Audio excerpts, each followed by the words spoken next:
मराठीतून बोलण्याचा मी प्रयत्न करतो, परंतु काही चुका समजा झाल्या तर क्षमा करावी. उपस्थित काळबांडे सर, यानंतरचे वक्ता राजेंद्र मोरे सर, आमचे सोबती मिलिंद नाईक जी, त्यांचं मला ऐकायचं होतं पण थोडंसं उशिरा पोहोचलो. विकास गरट, तर बरेचसे वरिष्ठ शिक्षक वृंद बसले आहेत, काहींचे नाव मला आता लक्षात येत नाही आहे, आणि इथे उपस्थित सगळे शिक्षक वृंद. आज आपला जो विषय आहे, मला जो देण्यात आलेला आहे तो मूल्यांकनवर बोलायला मला इथे आमंत्रित केलेलं आहे. 2020 मध्ये आपली नवीन पॉलिसी आली. भारत सरकारने आपल्याला नवीन पॉलिसी दिली. वेळच्या वेळी पॉलिसीज हे अपडेट होत असतं. वेळेप्रमाणे जसं प्रत्येक गोष्टीमध्ये काही ना काही चेंजेस होतात, त्याप्रमाणे पॉलिसीमध्ये पण वेळेप्रमाणे काहीतरी चेंज होत असतं. त्याच अनुषंगाने ही आपली नवीन पॉलिसी आली आणि त्याच्यामध्ये बरेच काही बदल, काही नवीन सुझाव देण्यात आले. काही जुने होते त्याला नवीन याच्यामध्ये परिवर्तन करून धोरणामध्ये मांडण्यात आला. त्यापैकी एक होतं की असेसमेंट पॅटर्न आता पुढे कसं असायला पाहिजे. तसं जर आपण मागील 2-3 पॉलिसींचा जर अभ्यास केला तर असं पाहण्यात येते की आपल्याला असं याच्यात मोजकं नवीन काही दिसत नाही. मग नवीन काही दिसत नाही, मग याच्यात काय आहे? आपण सगळेजण म्हणतो की खूप नवीन पॉलिसी आहे, सगळ्यात चांगली पॉलिसी काय आहे? म्हणजे याच्यात असं काही झालं होतं, मागे ज्या 64-66 मध्ये जी आली होती, त्यानंतर 86 मध्ये जी आली होती, त्यावेळेस जे काही रेकमेंडेशन करण्यात आले होते, देण्यात आले होते, ते आपण प्रॉपरली इम्प्लिमेंट केलेले नाही. आणि त्यामुळे त्याच काही रेकमेंडेशनला थोडंसं नवीन मॉडिफाय करून आपल्याला परत एक या पॉलिसीमध्ये देण्याचा प्रयत्न करण्यात आलेला आहे. आणि त्याच्याशिवाय बरंच काही नवीन दिलेलं आहे जे आधीच्या पॉलिसीमध्ये नव्हतं. त्याचमधलं एक आहे की एक असेसमेंट सेंटर असायला हवं. या पॉलिसीमध्ये आपण एक फ्रेजमध्ये, एक पॅराग्राफमध्ये जा, तर तिथे 4.41 मध्ये आपल्याला आपण जेव्हा ते वाचू तर तेव्हा एक देते, त्यांनी नॅशनल असेसमेंट सेंटर म्हणून एक प्रपोज केलेलं आहे की नॅशनल असेसमेंट सेंटर हे देशामध्ये असायला पाहिजे जे मूल्यांकन करेल. आता हे मूल्यांकन कोणाचं करायचं आहे? कारण आपण जे काम करतो ते वर्ग 1 ते 12 पर्यंतचे आहे, जे 5 वर्षाचा जो प्रवास आहे त्यासाठी काम करतो. आणि या पॉलिसीने आणखी एक भर टाकली की नुसते 12 वर्ष आपल्याला काम नाही करायचं आहे, की त्याच्या आधीचे जे 3 वर्ष आहे मुलांचं, जे आधी आपण त्याला अंगणवाडी किंवा प्री प्रायमरी एज्युकेशन म्हणत होतो, पहिले ते ministry of child and family welfare मध्ये होतं, ते आता एज्युकेशन सिस्टीम मध्ये, एज्युकेशन मंत्रालयाने ते आपली रिस्पॉन्सिबिलिटी म्हणून ते जे 3 वर्ष आहे, वय 3 ते 6, पण हे एज्युकेशन सिस्टीम मध्ये आणून हे 15 वर्षाचा जो कालावधी आहे मुलांचा, यांचा जो मूल्यांकन करण्यासाठी हे असेसमेंट सेंटर सुरू करण्यासाठी त्यांनी प्रपोज केलेलं आहे. तसं याच्यावरचं तर काम आम्ही एनसीईआरटी मध्ये 2011-12 मध्ये सुरू केलं होतं की आम्हाला त्यावेळेस एका ठिकाणी म्हणजे असा विचार आला होता की एक, कारण नॅशनल अचिव्हमेंट सर्वे हे सर्वांनी ऐकलं असेल, हे आम्ही 2000 पासून करत होतो. तर 2000 म्हणजे त्यावेळेस तर त्याचा जो नेचर होतं नॅस करण्याचा, नॅशनल अचिव्हमेंट सर्वे करण्याचा, हा एकदम वेगळा होता. म्हणजे 3, 5, 8 ला करत होतो. प्रत्येक वर्गासाठी आम्ही वेगळ्या पिरियडमध्ये करत होतो. एका वर्गाचा 3 वर्षाचा पिरियड होता तो कालावधी जो असतो. परंतु 17 मध्ये त्याचं रूपरेखा एकदम बदलली. तर आम्ही 2011 पासून हा विचार केला, सुरू करण्यात आला होता की असं काही सेंटर असायला हवं जिथं आपण मूल्यांकनवर फक्त मूल्यांकनवर अभ्यास करू, वेगवेगळ्या प्रकारचे मूल्यांकन. फॉर्मॅटिव्ह असो, समेटिव्ह असो, रोट लर्निंग असो, कॉम्पिटन्सी बेस्ड असो,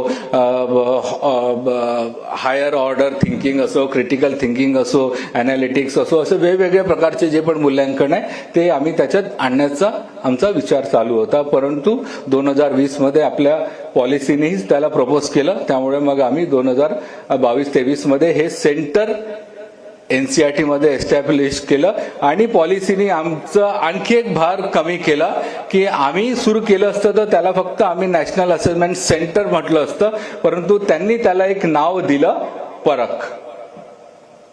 हे पॉलिसीमध्येच प्रपोज करण्यात आलंय.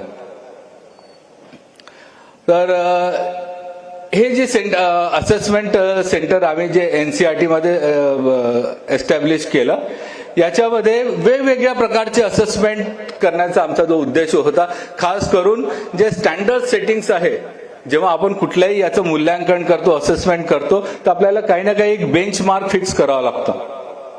एक त्याचा जो स्टँडर्ड आहे तो सेट करावा लागतो, नॉर्म्स सेट करावा लागतं. ते हे सगळं सेट करण्याचं काम पॉलिसीनी ऑलरेडी पॉलिसीमध्ये सगळं नमूद करण्यात होतं. त्यामुळे ते काम आमचं हलकं झालं. आम्हाला फक्त त्याच्यावर आता क्रियान्वयन इम्प्लिमेंट करायचं होतं. तर अशा प्रकारचं हे नॅशनल असेसमेंट सेंटर परख या नावाने एनसीईआरटी मध्ये एस्टॅब्लिश करण्यात आलं. तर असेसमेंट म्हणजे काय? आपण असेसमेंट कोणाचं करतो? आपण जेव्हा एक ब्रॉड वे मध्ये बघतो का स्कूल एज्युकेशन सिस्टीम मध्ये आम्ही काम करत आहे आणि जे नॅसच्या थ्रू किंवा आता PRS करण्यात आलं 2024 मध्ये, त्याचं नाव नॅसच्या नावामध्ये परिवर्तन करण्यात आलं, कारण हे आता परखच्या अंडरमध्ये येत आहे. परख राष्ट्रीय सर्वेक्षण. तर त्याच्यामध्ये जी आम्ही टेस्ट डेव्हलप केली होती ती कोणाच्या थ्रू आम्ही ते हे इम्प्लिमेंट केली? विद्यार्थ्यांच्या थ्रू. म्हणजे असेसमेंट कोणाचं होत आहे? हे विद्यार्थ्यांचं होत आहे. परंतु नॅशनल असेसमेंट सेंटर किंवा परखचा हा उद्देश नाही आहे की, म्हणजे हा उद्देश म्हणजे आम्ही कुठल्याही स्टेजवर मुलांचं असेसमेंट करत नाही. Only student or learner is the medium to know the level of education system. आपली एज्युकेशन सिस्टीम आहे ती माहीत करण्यासाठी फक्त विद्यार्थी किंवा लर्नर जो आहे तो माध्यम आहे की आपली एज्युकेशन सिस्टीम ही कशी काम करत आहे. ती ब्लॉक लेवल असेल की जिल्हा लेवल असेल की राज्य लेवलवरची असेल, तो फक्त एक माध्यम आहे विद्यार्थी. त्यामुळे आता बरेचदा हा प्रश्न येतो की आम्ही विद्यार्थ्यांचं मूल्यांकन केलं, विद्यार्थ्यांचं हे होतं. विद्यार्थ्यांचं कधी पण मूल्यांकन होत नाही. ते आपलं सिस्टीमचं मूल्यांकन असतं. जर आपल्या मूल्यांकनमध्ये कुठे गॅप्स येत असतील, लर्निंग लॉस दिसत असेल, तर मुलांचा लर्निंग लॉस नाहीये, तो आपल्या सिस्टीमचा आहे की आपण प्रॉपर इनपुट दिलं नाही म्हणून तिथे प्रॉपर आपल्याला आउटपुट मिळत नाही आहे. आपल्या लर्निंग टीचिंग प्रोसेसमध्ये किंवा टीचिंग लर्निंग प्रोसेसमध्ये कुठेतरी गॅप्स आहे म्हणून आपल्याला आउटपुट तो कमी पडत आहे. कारण विद्यार्थ्याला क्रिकेटचा टाइम टेबल बरोबर लक्षात असतो. 30-40 जे गेम्स होतात, क्रिकेटचे प्लेयर्सचे इंडिया असो, ऑस्ट्रेलिया असो किंवा न्यूझीलंड, प्रत्येकाचं त्याला प्रोफाईल लक्षात असतं. क्रिकेटचं असो की सॉकर असो की कुठल्या दुसऱ्या गेमचं. मग त्याला अभ्यासाचं का नाही येऊ शकत? कारण आपण त्या आवडीनं त्याला इनपुट दिलेलं नसतं.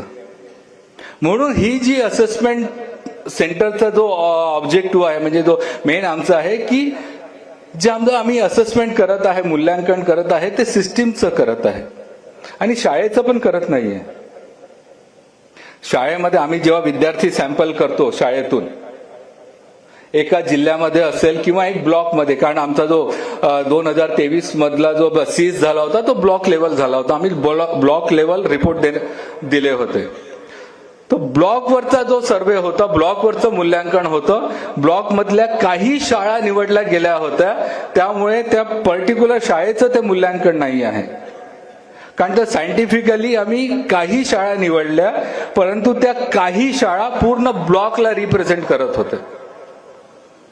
त्याचप्रमाणे जिल्ह्यामध्ये जेव्हा काही ब्लॉक्स किंवा काही तालुके जेव्हा निवडल्या जातात तर ते पूर्ण फक्त त्या तालुक्याचं मूल्यांकन नसतं, पूर्ण जिल्ह्याचं मूल्यांकन असतं.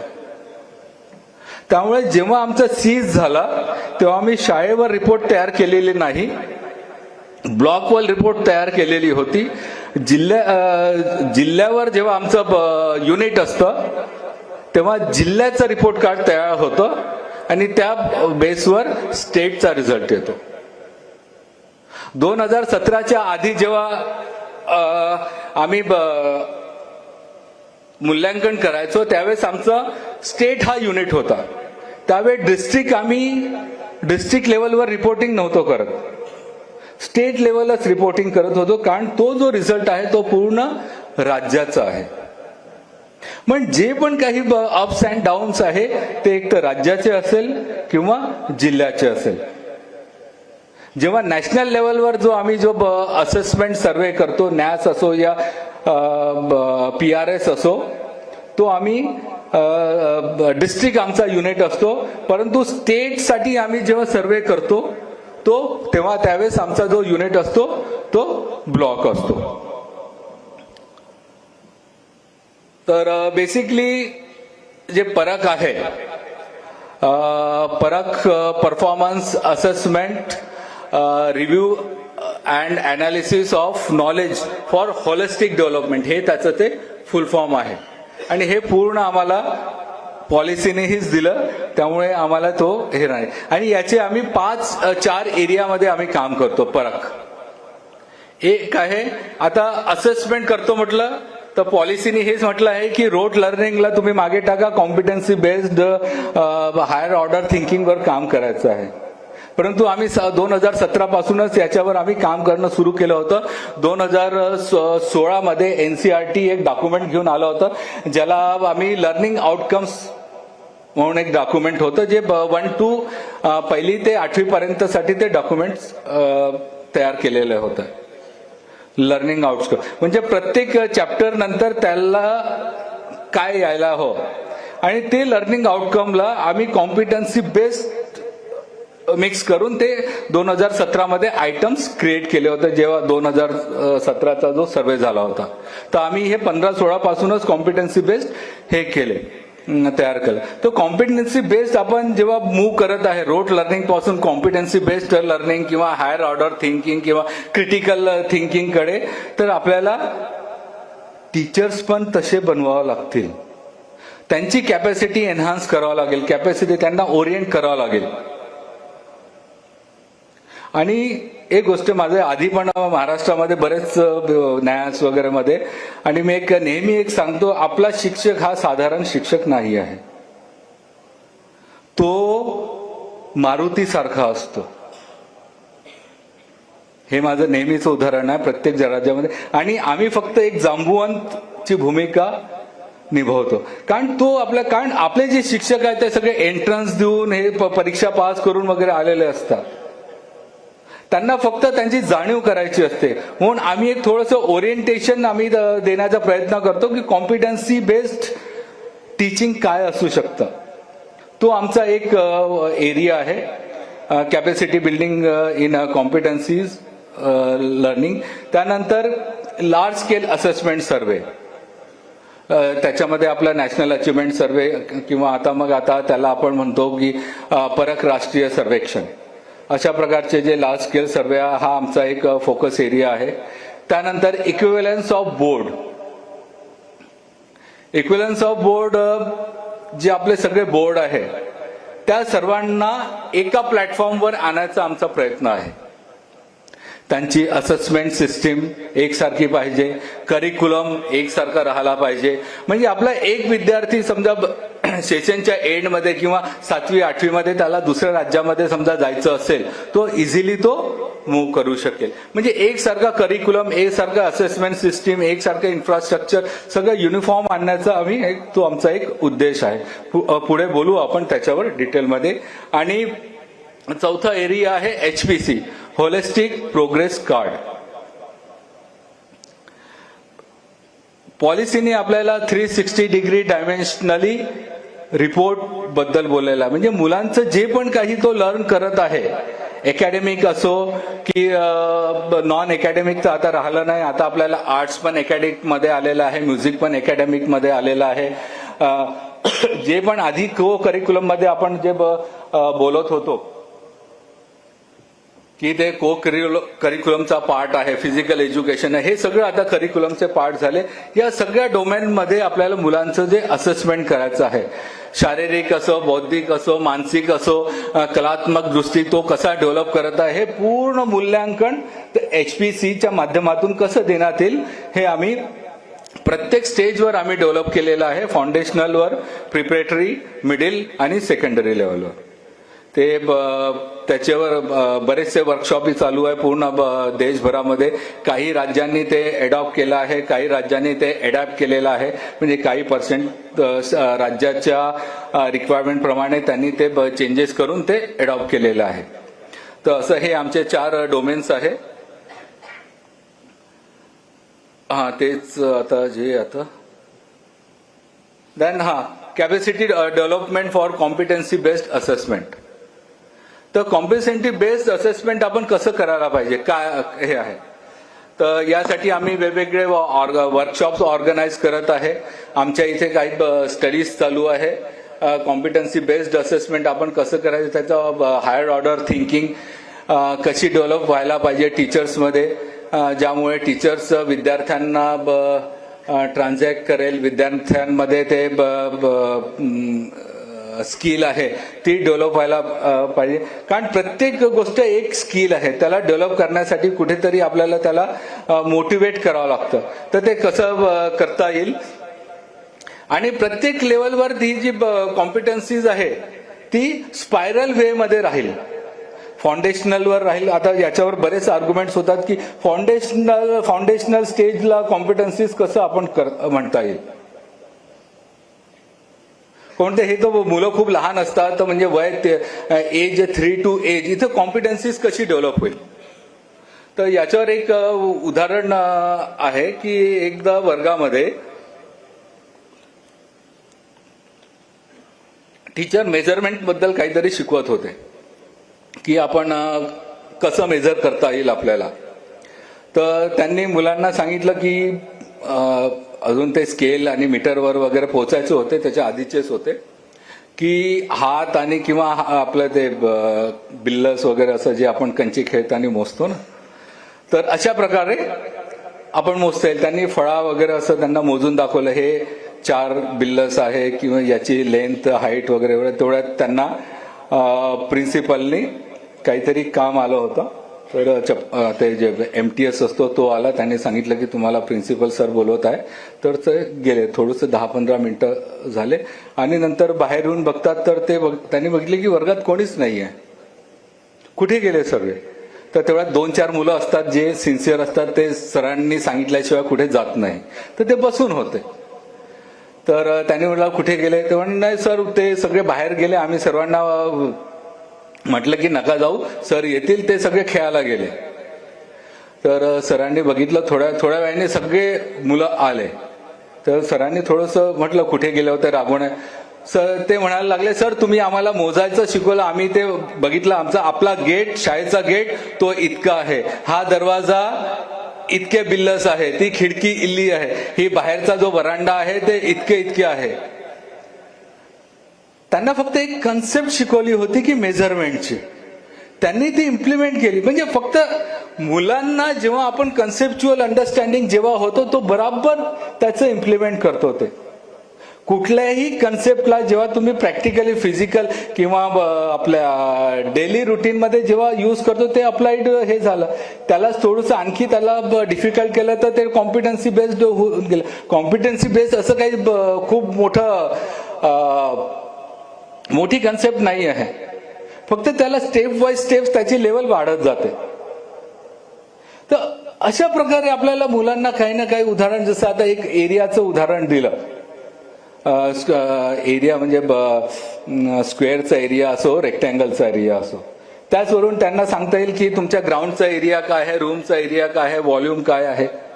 असं त्यांना थोडंसं आपलं क्लासरूम एन्व्हायरमेंट किंवा नेबरहुड एन्व्हायरमेंटचे एक्झाम्पल देता आपण त्यांना पूर्ण कन्सेप्ट अप्लाइड कन्सेप्ट पासून तर कॉम्पिटन्सी बेस्ड वर घेऊन जाऊ शकतो. त्यामुळे असं नाही आहे की जे कॉम्पिटन्सी बेस्ड लर्निंग आहे ते हायर क्लासमध्ये सुरू होईल, ते फाउंडेशनलमध्ये पण सुरू होतं आणि त्याचप्रमाणे त्याचं जसं जसं स्टेजची वर्गाची लेवल वाढत जाईल तसं जसं त्याची डिफिकल्टी लेवल वाढत जाते. आम्ही असेसमेंट टेस्ट जेव्हा तयार करतो राष्ट्रीय सर्वेक्षण किंवा नॅसची, त्याच्यामध्ये पण 3 प्रकारचे आमचे प्रश्न असतात. एक असते सिंपल आयटम म्हणजे जे मेमोराइज करून आपण हे करतो, एक ॲव्हरेज असतं आणि एक डिफिकल्ट असतं. ते त्याच्या लेवलनी ते वाढत जातं. ते डिफिकल्ट मध्ये जिथं तुम्हाला कॉम्पिटन्सी आपलं थोडंसं डोकं यूज करावं लागेल, थोडं अनालाइज करण्याचा प्रयत्न करावा लागेल, ते थोडंसं हे जातं. त्यामुळे आपल्या शिक्षकांना आपल्याला सांगायचं आहे की कॉम्पिटन्सी बेस्ड लर्निंग टीचिंग किंवा असेसमेंट हे कसं करता येईल. तर ही ऍक्टिव्हिटी आम्ही सगळ्या शिक्षकांसाठी हे करतो. प्रत्येक राज्यामध्ये आमचं हे चालू आहे. टाइमली टाइम कधी आम्हाला स्टेट कॉल करतं किंवा मग आम्ही स्वतः वर्कशॉप्स ऑर्गनाईज करतो स्टेटमध्ये किंवा NCERT मध्ये, आणि याच्यामध्ये जे पण काही गॅप्स आहे ते आम्ही फुलफिल करण्याचा प्रयत्न करतो. यामध्येच एक आमचा एक PhD चॅप्टर ऑफ कॉमर्स सोबत एक विद्यासागर म्हणून एक प्रोजेक्ट आहे. तो आम्ही पूर्ण राज्यामध्ये मागच्या वर्षी आम्ही तो कंडक्ट केला होता, to develop the competency based assessment among the teachers. त्यानंतर लार्ज स्केल असेसमेंट सर्वे जे आता आपण बोललो. लार्ज स्केल असेसमेंट सर्वे जसं मी आधी सांगितलं, it is not a survey of students, it is to know the health of our education system. आपली जी education system आहे, ब्लॉक लेवलची असो की डिस्ट्रिक्ट लेवलची असो, मी हे शब्द का बरं रिपीट करत आहे, कारण मगाशी मी बोलताना या गोष्टीवर मी खूप भर दिला आणि आता भर देतो. कारण जेव्हाही आपण असेसमेंट म्हणतो, मी असेसमेंट केलं तर हेच येतं की असेसमेंट आम्ही हे विद्यार्थ्यांचं असेसमेंट करतो. कारण विद्यार्थ्यांचं असेसमेंट कधी पण होत नाही. विद्यार्थ्यांचं असेसमेंट कधी पण होत नाही. असेसमेंट हे आपल्या सिस्टीमचं असतं. सिस्टीम आपले टीचर्स असो किंवा तो जो ग्रुप असो, ग्रुप ऑफ फॅसिलिटेटर, तो काय इनपुट देत आहे त्या इनपुटच्या बेसवर आपल्याला आउटपुट मिळत आहे. आणि याच्यापासून तो जो पण अनालिसिस होतो तो स्टुडंट स्कोर नसतो, तो करेक्ट रिस्पॉन्सेस असतं. किती आयटम्स करेक्ट झाले आहेत, किती आयटम्स करेक्ट रिस्पॉन्ड केलेले आहेत, तो अनालिसिस असतं. त्यामुळे विद्यार्थी आमच्या अनालिसिसमध्ये, रिपोर्टमध्ये कुठे पण विद्यार्थी नसतो. We analyse based only for system, wealth of our health of our education system. Last year 2023 मध्ये जो गव्हर्नमेंट ऑफ इंडिया आणि मिनिस्ट्री ऑफ एज्युकेशननी आम्हाला म्हटलं होतं की तुम्ही सर्वच राज्यांचा सर्वे करायचा आहे. सॅस आणि नॅस मध्ये हा फरक आहे. नॅस नॅशनल लेवलवर आम्ही स्वतः कंडक्ट करतो, आम्ही आयटम्स डेव्हलप करतो आणि आम्ही हा स्टेटमध्येच होतो दोन्ही. परंतु सॅस हा आधी स्टेट करायचे, स्टेट आपल्या लेवलवर, प्रत्येक राज्य आपापल्या लेवलवर करायचे. परंतु 2023 मध्ये गव्हर्नमेंट ऑफ इंडियाने आम्हाला हे म्हटलं की यावेळेस कुठलाही राज्य स्वतःहून आपला सॅस करणार नाही, तुम्ही त्यांच्या मदतीनं हा करा. तर आम्ही हा त्यावेळेस केला होता 2023 मध्ये स्टेट एज्युकेशन असेसमेंट सर्वे. तर त्यावेळेस जवळपास 3, 6 आणि 9 मध्ये करण्यात आला होता. 3 म्हणजे फाउंडेशनलचे आम्ही प्री प्रायमरीचे जे अंगणवाडीवाले जे क्लासेस आहे, वय 3, 4, 5 वाले ते नाही घेत. वर्ग 1 आणि 2 यांचं असेसमेंट केलं होतं. हे वर्ग 1 आणि 2 कंप्लीट झाल्यानंतर मुलगा जेव्हा वर्ग 3 मध्ये येतो तर त्याचं काय, त्या सिस्टीम मध्ये काय डेव्हलपमेंट झालेले आहे ते. त्यानंतर तसंच प्रिपेटरी 3, 4, 5 हे झाल्यानंतर मुलांचं आम्ही वर्ग 6 मध्ये असेस केला. त्याचप्रमाणे मिडिल 6, 7, 8 कंप्लीट झाल्यानंतर वर्ग 9 मध्ये हे असेस केलं होतं. आणि पूर्ण त्यावेळेस हा सर्वे ब्लॉक लेवलवर जाऊन केला आम्ही. थोडंसं नॅशनल लेवलचा सर्वे असतो हा आमचा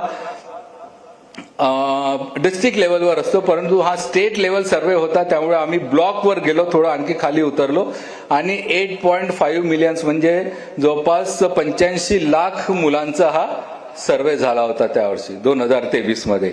आणि 32 राज्यांनी पार्टिसिपेट केलं होतं. 2 राजस्थान आणि छत्तीसगड, कारण तिथे इलेक्शन असल्यामुळे ते नंतर पार्टिसिपेट केलं त्यांनी. आणि काही राज्यामध्ये ते ऍडमिनिस्ट्रेटिव्ह इश्यूमुळे ते तिथे झाले नाही. म्हणजे हा इथे हा जो सर्वे झाला होता सीस, हा 85 लाख मुलांवर झाला होता 32 राज्यांमध्ये, स्टेट अँड युटीज मध्ये. त्यानंतर last year we conduct our NAS 2024, national achievement survey 2024. परंतु 2023 मध्ये आमचं जे परक सुरू झालं, तर त्यामुळे आमच्या नॅसचंही आम्ही नवीन नाव दिलं, परक राष्ट्रीय सर्वेक्षण. तो 24 मध्ये झालं, त्याला आपण नंतर डिस्कस करू 4 December 2024ला.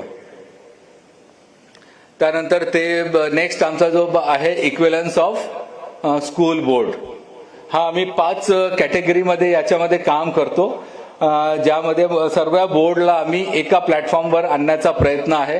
Administration, curriculum, assessment, infrastructure and inclusiveness. याच्यामध्ये आम्ही 2 महत्वाचे आमचे आहे, करिक्युलम आणि असेसमेंट. त्याच्याशिवाय हे बाकी याच्यावर पण आम्ही काम करत आहे, ऍडमिनिस्ट्रेटिव्ह, इन्फ्रास्ट्रक्चर आणि इन्क्लुसिव्हनेस, की प्रत्येक बोर्डामध्ये एकसारखं ऍडमिनिस्ट्रेशन असायला पाहिजे, इन्फ्रास्ट्रक्चर असायला पाहिजे आणि इन्क्लुसिव्हनेस सर्वांना सामावून घेण्याचं ते असायला पाहिजे. त्याशिवाय करिक्युलम आणि असेसमेंट तर आमचं आहेच, की मुलगा एनी टाइम कुठेबल मोबाईल होता आला पाहिजे त्याला. त्यानंतर HPC, तर HPC 360 डायमेन्शनलवर आम्ही त्यांचं जे असेसमेंट करण्याचं जे पण काही असेसमेंट होत आहे त्याला आम्ही एक रिपोर्टच्या माध्यमातून देण्याचा प्रयत्न करत आहोत.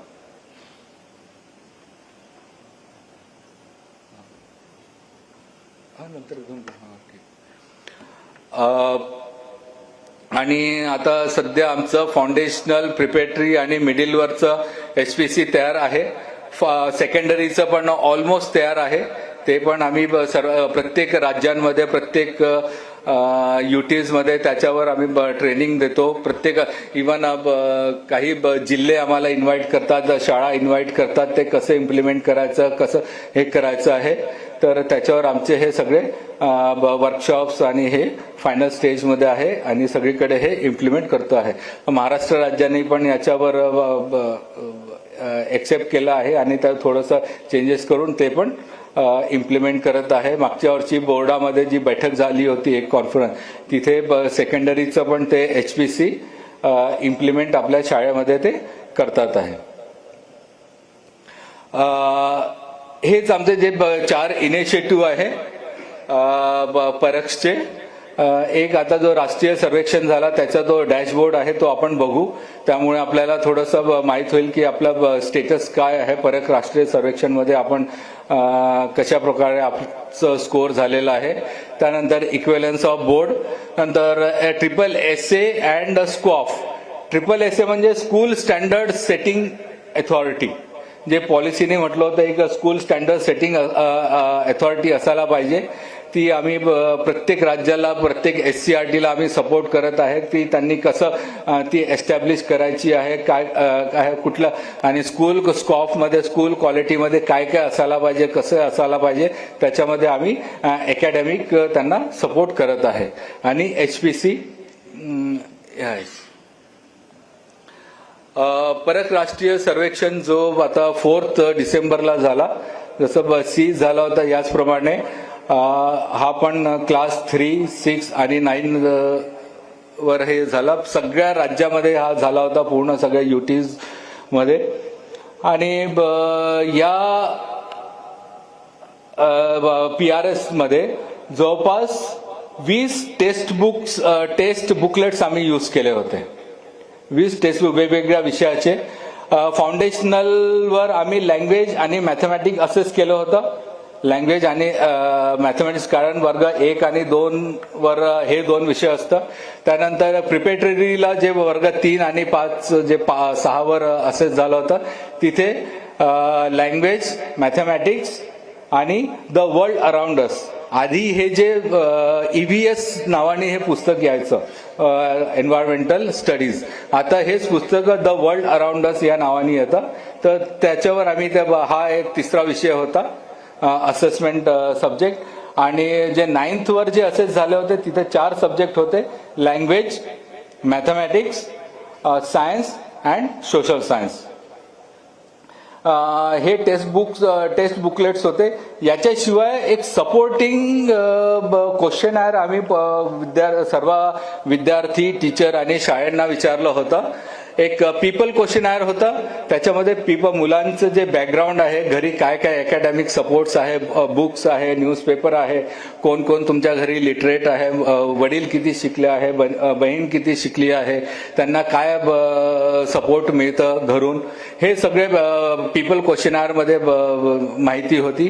त्यानंतर टीचर क्वेश्चनायरमध्ये शाळेमध्ये काय काय अकॅडमिक सपोर्ट्स अवेलेबल आहे, अकॅडमिक एड्स काय काय आहे, कशा प्रकारचे असाइनमेंट्स देतात, प्रोजेक्ट्स काय होतं, होमवर्क कसं होतं, टीचिंग लर्निंग प्रोसेस काय असते, हे सगळे विचारले होते.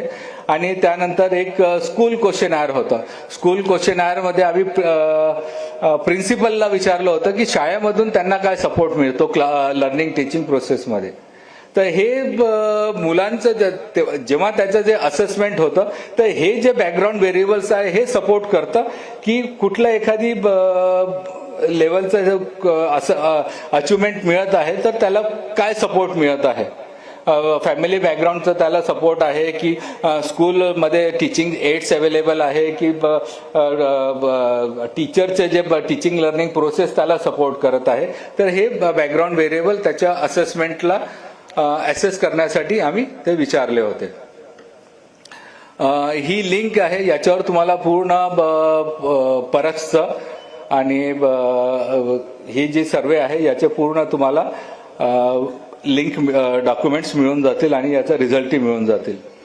हा जो सर्वे झाला होता हा जो 781 जिल्ह्यांमध्ये झाला होता. त्यावेळेस 781 जिल्हे, आता त्याच्यानंतर आता काही वाढलेही असतील, पण त्यावेळेस जे होते पूर्ण 781 जिल्ह्यांमध्ये झाला होता. पूर्ण 36 डिस्ट्रिक्ट आणि पूर्ण राज्यांमध्ये, पूर्ण स्टेट आणि युटीजमध्ये एकाच दिवशी झाला, तो 4 डिसेंबर 2024. आणि सर्व शाळा आम्ही यावेळेस कव्हर केल्या होत्या. State government, central government, private school, private unaided school, सगळ्या एकही शाळा याच्यात सुटल्या नव्हत्या. आणि जवळपास 1,70,000 विद्यार्थी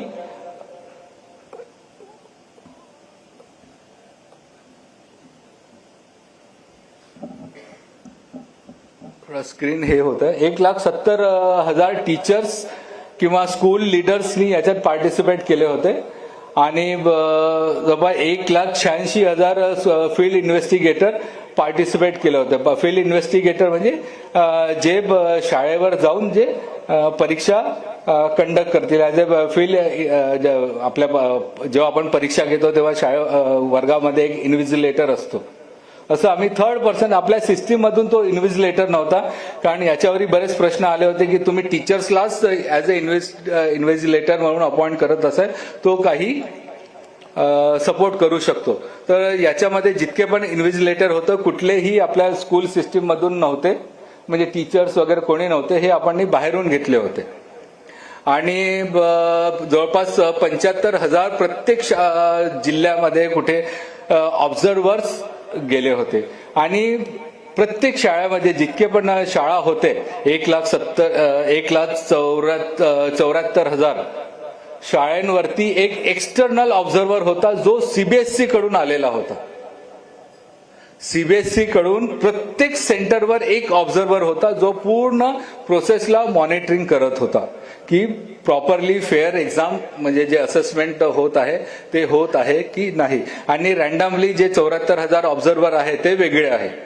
ते कुठे रॅन्डम शाळेवर कुठे गेले होते. इथे मला आय थिंक मिलिंद सर कुठे शाळेवर गेले होते, विकास गरडी होतो, मी तिकडे आंध्राला गेलो होतो. असे रॅन्डमली आम्ही जवळपास 75,000 शाळेवर ते मॉनिटर करायला गेलो होतो की त्या दिवशी बराबर ते असेसमेंट होत आहे की नाही होत आहे.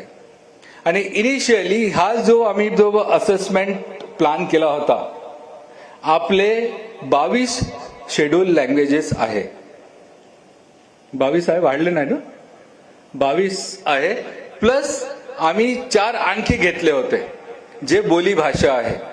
असे आम्ही 26 भाषांमध्ये सुरुवातीला टेस्ट पेपर आम्ही तयार केले. 26 लँग्वेजेसमध्ये. इंग्रजी आमचा मेन होता, म्हणजे ज्याच्यामध्ये हिंदी इंग्लिश, त्याच्याशिवाय हे सगळे आम्ही ट्रान्सलेट करून 26 लँग्वेजेसमध्ये आम्ही हे केले. परंतु नंतर आमचं लक्षात आलं जेव्हा आम्ही फील्डमध्ये वगैरे गेलो, जसं काश्मीरी ही आपली लँग्वेज आहे, परंतु काश्मीरीमध्ये कुठेच शिकवले जात नाही की कुठे हे मीडियम ऑफ इन्स्ट्रक्शन नाही आहे. काश्मीरमध्ये नाही आहे, तिथे इंग्लिश मीडियम ऑफ इन्स्ट्रक्शन आहे. त्यामुळे काश्मीरी ही आम्हाला त्याच्यातून आमच्या 26च्या लिस्टमधून असे कमी करावं लागेल. तर आम्ही शेवटी 23 लँग्वेजमध्ये, लोकल लँग्वेजमध्ये ही असेसमेंट PRS जे परक राष्ट्रीय सर्वेक्षण हे कंडक्ट केली. आणि जवळपास प्रत्येक याचे फाउंडेशन क्लास 3, क्लास 6 आणि क्लास 9 चे जवळपास 6, 7, 8 बुकलेट्स होते. म्हणजे असे एकंदरीत आमच्याजवळ 20 टेस्ट फॉर्म्स होत आहे. म्हणजे असं नाही की फक्त एकच टेस्ट फॉर्म प्रत्येकाला देण्यात आलेला आहे वर्गातल्या, असं नाही. प्रत्येक मुलाजवळ एक वेगळा टेस्ट फॉर्म होता. 1, 2, 3, 4 मुलाकडे, नंतर चौथ्याकडे परत दुसरं, असं ते होतं. असे जवळपास 20 टेस्ट फॉर्म्स आम्ही डेव्हलप केले होते. आणि प्रत्येकाचा जो ऑर्डर आहे, क्वेश्चनचा ऑर्डर हा वेगळा होता.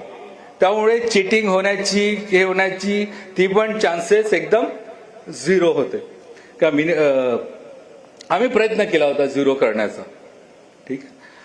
तर अशा प्रकारे ही आमची PRS कंडक्ट झाली होती.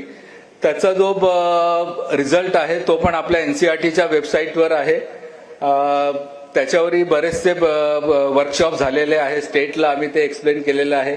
आणि प्रत्येक सर्वेमध्ये आमचा एक रिक्वेस्ट असतो, आम्ही डिस्ट्रिक्ट लेवलचा पण रिपोर्ट तयार करतो, स्टेट लेवलचा पण असतो आणि नॅशनल लेवलचा पण असतो. आणि आमची रिक्वेस्ट असते की प्रत्येक जो रिपोर्ट कार्ड आहे तो प्रत्येक शाळेपर्यंत गेला पाहिजे, प्रत्येक टीचरच्या हाती असायला पाहिजे. 2017-2021 मध्ये आम्ही हार्ड कॉपी करण्याचा प्रयत्न केला होता. म्हणजे एवढे आम्ही हार्ड कॉपी करून आम्ही डिस्ट्रीब्यूट केले होते. पण यावेळेस आम्ही हार्ड कॉपी नाही केली. आमचं सगळं ते डॅशबोर्डवर आहे. NCERT मध्ये परकचा जो आमचा एक लिंक आहे त्याच्यावर सगळं अवेलेबल आहे. ही लिंक आहे. You can download any time.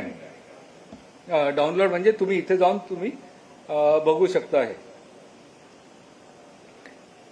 Net आहे सर? आहे. हा डॅशबोर्ड आहे. इथे पहिले नॅशनल लेवलचं आपल्याला पूर्ण दिसत आहे. जवळपास 74,229 शाळा आहे.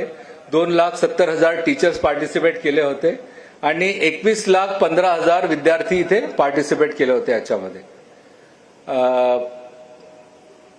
आणि याच्यामध्ये आपण बघू, इथे साईडला जेंडर वाईज अनालिसिस दिलेला आहे. किती पर्सेंट मुलांनी पार्टिसिपेट केलं, किती पर्सेंट मुलींनी पार्टिसिपेट केलं. त्यानंतर रूरल अर्बन अनालिसिस आहे. 37 अर्बन स्कूल्स पार्टिसिपेट झाले होते याच्यामध्ये आणि 67 रूरल ग्रामीण.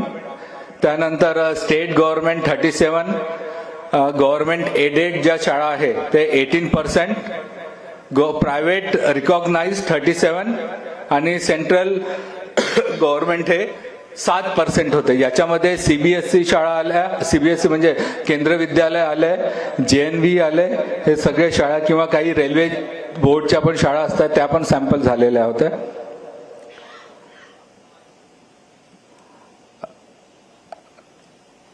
याच्यामध्ये जर तुम्ही इथे पण जाऊन प्रत्येक ज्या तुम्ही मोबाईलवरही बघू शकता, मोबाईलवर डाउनलोड करून किंवा लॅपटॉपवर NCERT मध्ये जाल तेव्हा प्रोग्राम्स अँड कॉन्स्टिट्यूटमध्ये डिपार्टमेंट अँड कॉन्स्टिट्यूटमध्ये सर्वात खाली परख येईल. परखला तुम्ही जर क्लिक केलं तर तिथे परखचं लिंक सुरू होईल. तिथे डॅशबोर्ड तुम्ही बघू शकता. या साईडनी पण नॅशनल आहे. नॅशनलच्या खाली प्रत्येक जिल्हा राज्य आहे, राज्याचा डिस्ट्रिक्ट व्ह्यू आणि डॅशबोर्ड दिलेला आहे. आणि इथे जरी तुम्ही क्लिक केलं तरी तुम्ही ते त्या राज्याच्या लिंकवर तुम्ही जाऊ शकता.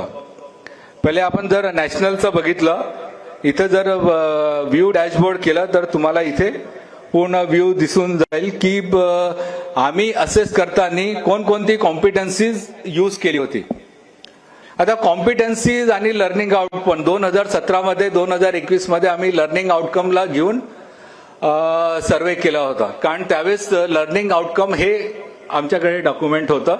परंतु 2023 मध्ये national curriculum framework school education आलं आणि त्याच्यामध्ये त्यांनी प्रत्येक स्टेजचे कॉम्पिटन्सीज काय काय असायला पाहिजे ते दिलेले आहे.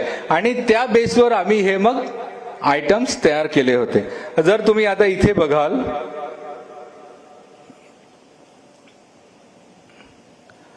दिस इज फॉर फाउंडेशनल स्टेज.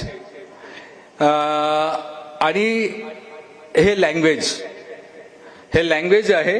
लँग्वेजमध्ये भाषामध्ये आम्ही 3 कॉम्पिटन्सीज चेक केले. ही 3 कॉम्पिटन्सीज कोणती आहे?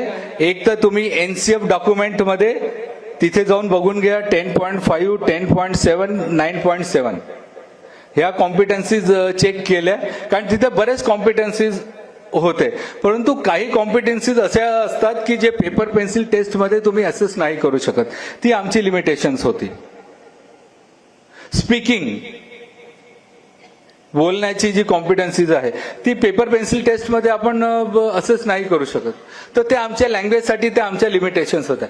कारण खास करून लँग्वेजसाठी काही लिमिटेशन्स असतात लँग्वेजच्या असेसमेंटसाठी. तर त्यामुळे लँग्वेज जेव्हा आम्ही असेस करतो तेव्हा 2-3च कॉम्पिटन्सीज आम्ही असेस करू शकतो. आम्ही हे 2017-2021 मध्ये पण आम्ही हे अनुभवलं.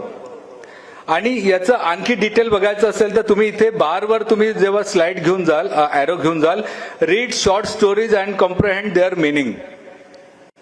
शॉर्ट स्टोरी मुलगा वाचत आहे आणि त्याचा अर्थ तो समजत आहे. By identifying character, story line and what the author wants to say in their own words. तर ही एक जी मुलांमध्ये जी कॉम्पिटन्सी डेव्हलप होती ती आम्ही त्याच्यात टेस्ट केली. त्याच्यामध्ये या कॉम्पिटन्सीमध्ये 60% आयटम्स जे आहे ते करेक्ट होते. विद्यार्थी करेक्ट नव्हता, आयटम्स. आमचं जे अनालिसिस असतं ते आयटम्स बेस्ड असतं. आयटम करेक्ट म्हणून आम्ही म्हणतो 60% आयटम करेक्ट. म्हणजे हे समजा 100 असेल तर 60% आयटम करेक्ट आले होते. नेक्स्ट जी कॉम्पिटन्सीज आहे 61 आणि नेक्स्ट हे 67 याच्यामध्ये. आणि याच्यामध्ये इंडियामध्ये काय 60% आणि जे आयटम करेक्ट आहे 60% आहे. खाली हे स्टेट वाईज तुम्हाला अनालिसिस मिळून जाईल या फाउंडेशनल लँग्वेजसाठी. जर तुम्ही आणखी खाली जाल तर इथे मॅथमॅटिक्सचं आहे.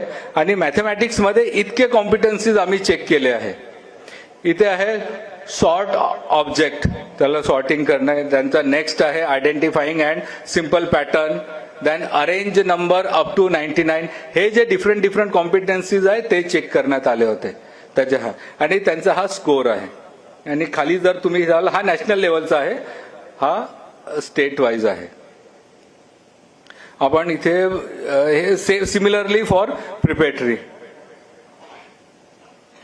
तुम्ही इथं प्रत्येक स्टेटचा, प्रत्येक जिल्ह्याचा तुम्ही पाहू शकता. असं रिस्ट्रिक्ट नाही आहे की महाराष्ट्रामध्ये आहे तर फक्त महाराष्ट्राचाच आपण बघू शकतो.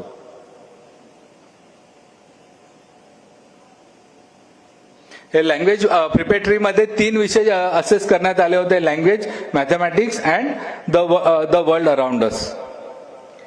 इथे 2च कॉम्पिटन्सीज चेक केले, आम्ही कन्सिडर केले होते.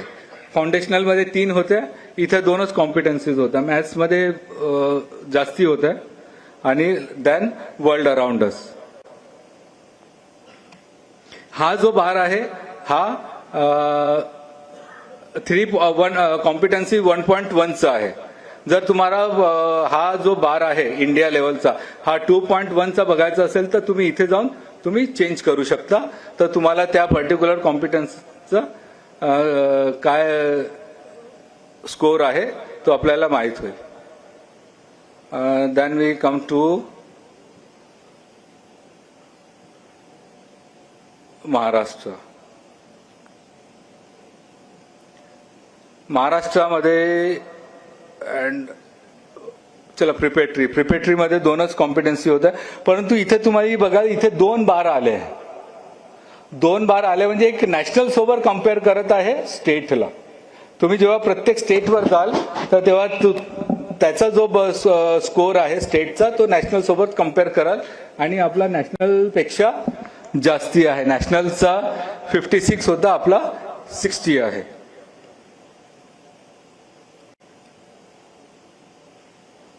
हा सगळ्या जिल्ह्यांचा आहे, जे आपले 36 जिल्हे आहे त्यामध्ये सर्वात जास्ती कोल्हापूर आहे.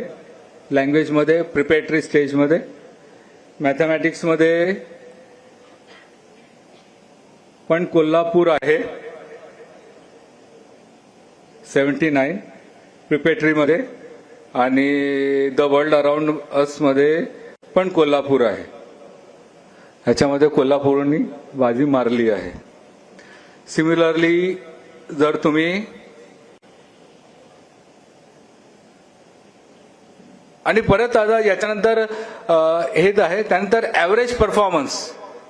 हा तर झाला कॉम्पिटन्सी बेस्ड. समजा ऍव्हरेज परफॉर्मन्स आपला बघायचं असेल प्रिपेटरीमध्ये, फाउंडेशनलमध्ये किंवा मिडिलमध्ये, तो पण आपण बघू शकतो. महाराष्ट्र, इंडिया, त्यानंतर हे महाराष्ट्रामध्ये ऍव्हरेज परफॉर्मन्स कसा होता. जेंडर बॉईज 59, गर्ल्स 65, लोकेशन मध्ये हे दिलाय 61, 63, management wise, social group wise, हे लँग्वेज महाराष्ट्र. जर आपल्याला आणखी महाराष्ट्रामध्ये आणखी खाली जायचं असेल, come to one state. District कुठला घ्यायचा आहे. नाशिक.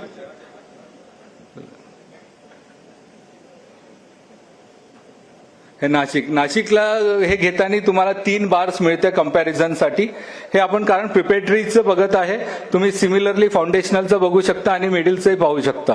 ठीक आहे. इथे 3 आहे, एक India, then Maharashtra, then India, Nashik, then Maharashtra. परंतु इथे हा बार नाही आला आहे कारण आपला युनिट हा डिस्ट्रिक्ट आहे, ब्लॉक नाही आहे, विलेज नाही आहे, स्कूल नाही आहे. त्यामुळे हा ब्लॉक हा जो इथे ब्लँक दिसत आहे हे इथे पुढे त्यांनी कम्पेअर केलेलं नाही आहे. ठीक आहे. त्यानंतर next we come to mathematics. मॅथमॅटिक्सचा स्कोर हे दिला आहे. हे अशाच प्रकारे हे बाकी पण स्कोर दिलेला आहे. इंटरव्हेन्शन्स, कन्सेप्च्युअल व्हेरिएबल्स, जे आपले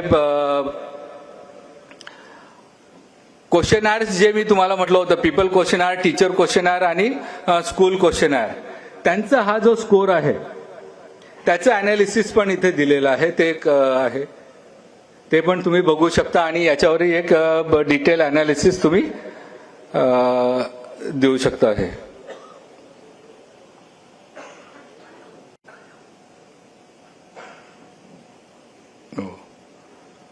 सॉरी, याला इथेच थांबवतो. ओके. सो हे परक बद्दल होतं. याच्या तुम्ही डॅशबोर्डला तुम्ही जेवढं एक्सप्लोअर कराल तेवढं काही ना काही तुम्हाला नवीन हे मिळत जाईल. आणि याच्यामध्ये लर्निंग गॅप्स पण दिलेले आहे, कुठे आपला विद्यार्थी कमी पडत आहे. तुम्ही याला हे डॅशबोर्डला जेवढं एक्सप्लोअर कराल तेवढं तुम्हाला माहीत पडेल की आपल्याला कोणत्या कॉम्पिटन्सीजमध्ये आपल्या शिक्षकांनी आणखी भर दिलं पाहिजे, ज्यामुळे विद्यार्थ्यांचं लर्निंग आणखी एनहान्स करता येईल. Then we come to equivalence of board. जसं मगाशी आपण म्हटलं होतं की सर्व बोर्डला आपल्याला एका प्लॅटफॉर्मवर आणण्याचा हा एक प्रयत्न आहे. बरेच बोर्डमध्ये आता आम्ही याच्या आधी पण एक एक्सरसाइज केली. सर्व जितके पण आपले महाराष्ट्रामध्ये बोर्ड आहे, हो मीच बघितली वेळ आपल्या पूर्ण देशामध्ये जितके बोर्ड्स आहेत, जवळपास 69 एज्युकेशनल बोर्ड आहे. आपल्या देशामध्ये 69 एज्युकेशनल बोर्ड आहे आणि त्यापैकी याच्यामध्ये आपले एज्युकेशन बोर्ड आलं, ओपन बोर्ड आलं, मक्तब मदरसाज बोर्ड आले, संस्कृत बोर्ड आले, वेगवेगळे. आम्ही जेव्हा त्यांचं अनालिसिस केलं तर त्यावेळेस असं दिसून आलं की काही बोर्ड्स आहे ते फक्त 15% कॉम्पिटन्सी बेस्डवर काम करतात. काही बोर्ड आहे ज्यांच्यामध्ये 35% ते MCQ विचारतात फक्त. म्हणजे 35% MCQ म्हणजे खूप झाले. काही बोर्ड्समध्ये लॉंग आन्सर किंवा कॉम्पिटन्सी बेस्ड आहेच नाही. म्हणजे आपल्या बोर्ड्समध्ये पण असेसमेंटचं इतकं व्हेरिएशन आहे की ह्या सगळ्यांना एक प्लॅटफॉर्मवर आणण्याचा हा एक उद्देश आहे, इक्विलन्स ऑफ बोर्ड. तर याच्यामध्ये आम्ही सगळ्या बोर्डला त्यांना कॅपॅसिटी बिल्डिंग करत आहे की त्यांनी कसं एका प्लॅटफॉर्मवर येण्याचं. काही बोर्ड्स आमच्या ॲग्री झालेले आहे, काहींना ॲग्री करण्याचा प्रयत्न आहे. आणि याच्या सोबत आमचा एक आणखी एक उद्देश आहे की शाळांमध्ये एक क्वालिटी मेंटेन करायची, त्या सर्वांना एका स्टँडर्डवर घेऊन यायचं. त्यासाठी एक आम्ही आणखी एक आमचा एक प्रोजेक्ट सुरू झालेला आहे, scoff, school quality assessment authority framework. तो आम्ही प्रत्येक SCRT मध्ये त्याला ट्रेन करत आहे की शाळेचं क्वालिटी कसं इम्प्रूव्ह करायचं आहे, शाळेमध्ये कशा प्रकारचं स्टँडर्ड मेंटेन करायचं आहे. त्याच्यासाठी ते एक अथॉरिटी डेव्हलप करण्यासाठी त्यांना आम्ही प्रोत्साहित करत आहे.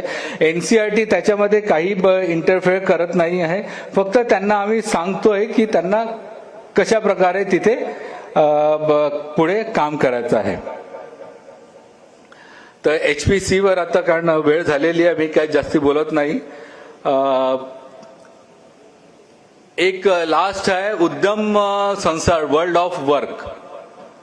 या प्रोजेक्टच्या मार्फत आम्ही विद्यार्थ्यांमध्ये एक एंटरप्रेनर कसा डेव्हलप करता येईल हा आम्ही प्रयत्न करत आहे.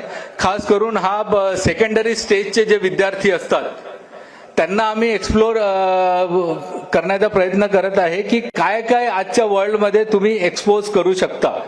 हे आमचे काही 36 एरियाज आहे. एरोस्पेस आहे, एव्हिएशन आहे, याच्यामध्ये वॉटर मॅनेजमेंट आहे, प्लंबिंग आहे, त्यानंतर टेलिकॉम आहे, पॉवर आहे, इलेक्ट्रॉनिक्स आहे. इलेक्ट्रॉनिक्समध्ये TV मेकॅनिक पण येतं. ते अशा वेगवेगळं, असं नाही की नुसतं हायफाय आपल्या नॉर्मल जे प्रोसेस आहे त्याच्यामधूनही पण ते आपले करिअर कसं का डेव्हलप करू शकते, आपल्यामध्ये स्किल कसं डेव्हलप करू शकते.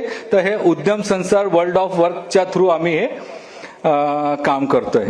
तर अशा प्रकारे वेगवेगळ्या डायरेक्शनमध्ये परख काम करत आहे. जर तुम्हाला काही प्रश्न असतील तर थांबा. थँक्यू.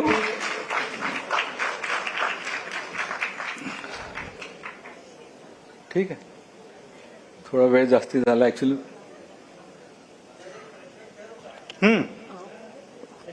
एक दोन मग मी निघणार आहे मॅडम, माझी फ्लाईट आहे. हां प्लीज.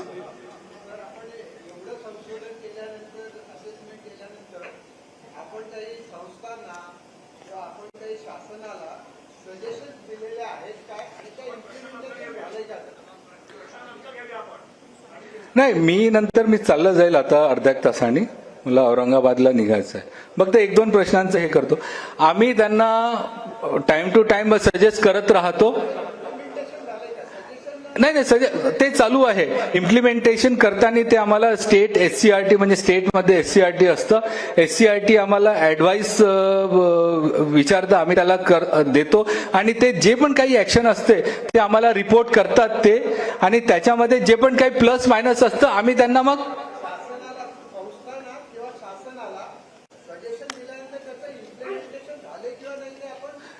मी तेच म्हणतो. आम्ही जेव्हा शासन म्हणजे आमच्यासाठी SCRT आहे, ठीक आहे.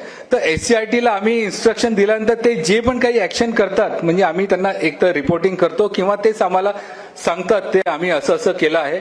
आम्ही त्याच्यावर ते स्टडी करतो आणि जिथं काही कमी जास्ती असेल तिथं आम्ही परत त्यांना सजेस्ट करतो की असं नाही असं करायचं आहे.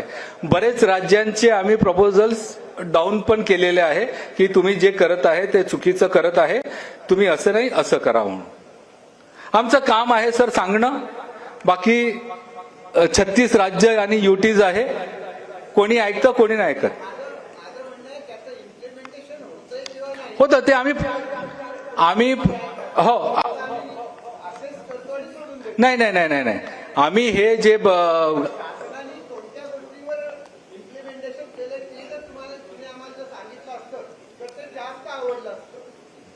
ठीक आहे ओके ते पण आपण हे करू.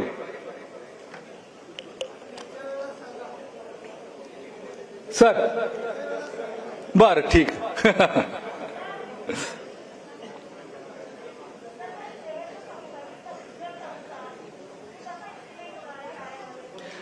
नाही इम्प्लिमेंट मध्ये आम्ही मुलांना फक्त डायरेक्शन देतो की या एरियामध्ये करिअर आहे आणि या एरियामध्ये तुम्ही जाऊ शकता. तिथले जे एक्सपर्ट्स असतात आम्ही त्यांना बोलवतो. एक्सपर्ट मध्ये प्लंबर पण असतो आमच्या सेशनमध्ये. वर्गामध्ये शिकणाऱ्या विद्यार्थ्याचा जो नावी असतो त्याच्या वडिलांना कधी कधी बोलवतो की या प्रोफेशनमध्ये काय काय आणखी होऊ शकतं. असं नाही की एकदम आम्ही इस्रो आणि दुसऱ्या प्रत्येक जे पण स्किल आहे त्याच्यामध्ये, कारण प्रत्येक प्रोफेशनचं आपलं एक आयडेंटिटी आहे. कालपर्यंत नावी झाडाखाली बसून करत होता, आज तो याचं मोठं पार्लर असतं. ठीक आहे. आम्ही त्यांना सांगतो की या एरियामध्ये तुम्ही असं असं करा, कुठे कुठे तुम्ही जाऊ शकता, तिथले जे एक्सपर्ट्स आहेत त्यांना बोलवून तो हे करतो.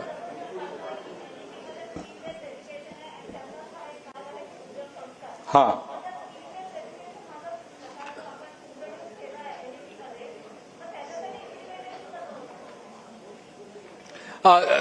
तुम्ही क्लासरूम प्रोसेसचं म्हणताय की हे? हा क्लासरूम मध्ये एक प्रपोज करण्यात आला आहे की स्किल बेस्ड एज्युकेशन असायला पाहिजे. आणि फक्त एक लक्षात ठेवा, स्किल एज्युकेशन आणि वोकेशनल एज्युकेशन मध्ये फरक आहे. ठीक आहे. स्किल हा स्किल असतो, पुढे जाऊन तुम्ही त्याला एक व्यवसाय देतात तेव्हा ते वोकेशनल होऊन जातं. ते स्किल मध्ये तुमचं शिवणकाम येऊ शकतं, ऑटोमोबाईल येऊ शकतं, फिशरी येतं, ज्याच्यामध्ये तुमची आवड आहे, किंवा कॅलिग्राफी येतं, हे सगळे स्किल मध्ये येतं. ठीक आहे. किंवा मग आता साइन लँग्वेज आहे, हे पण एक प्रकारचं स्किल आहे. नॉर्मल विद्यार्थ्याला जर साइन लँग्वेज येत असेल तर त्याच्यामध्ये एक स्किल डेव्हलप होत असेल. हा, ते त्यांना वर्गामध्ये ते सेशन्स घेऊन त्यांच्यामध्ये ते डेव्हलप करण्याचा प्रयत्न करण्यासाठी रेकमेंड केलेलं आहे. तर हे जाणे NEP मध्ये तुम्हाला क्लासरूम प्रोसेसमध्ये तुम्हाला ते लागू करावं लागेल. नाही, अजून यायचे आहे. Learning outcome competency, learning outcomes आता बनणं सुरू आहे. कारण लर्निंग आउटकम्स हे मटेरियल टेक्स्टबुक्स आल्यानंतर डेव्हलप्स होतं. आता टेक्स्टबुकचे प्रोसेस चालू आहे, सेकंडरीचे बुक्स अजून यायची आहे. तर बुक्स आल्यानंतर लर्निंग आउटकम्स आम्ही बनवते.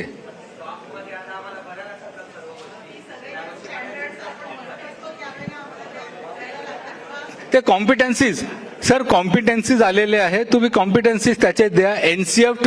NCF स्कूल एज्युकेशन 23 मध्ये सगळ्या स्टेजचे कॉम्पिटन्सीज दिलेले आहे.